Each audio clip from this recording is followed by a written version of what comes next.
ایک ادارے کا ڈی جی آ کر پریس کانفرنس کرتا ہے، میرے بارے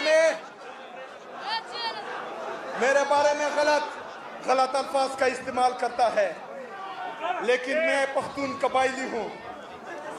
میری تربیت ایسی نہیں ہے کہ میں گالیاں دوں۔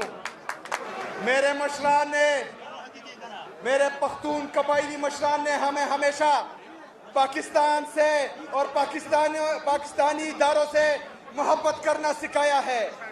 ہمیں بچپن سے یہ بتایا گیا ہے کہ وطن کی خاطر، پاکستان کی خاطر، ملک کی خاطر اگر آپ کی جان و مال قربان کرنا پڑے تو آپ نے دی ہے۔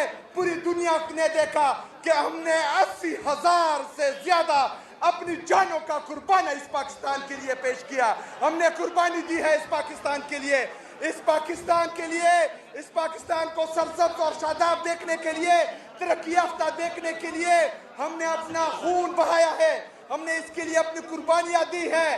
تو میری تربیت ایسی نہیں ہے کہ میں ان کے الفاظ میں ان سے مخاطب ہوں، لیکن میں اتنا ضرور کہوں گا کہ ایک جعلی سینیٹر میں اور ایک ادارے کی ڈی جی میں فرق ہونا چاہیے۔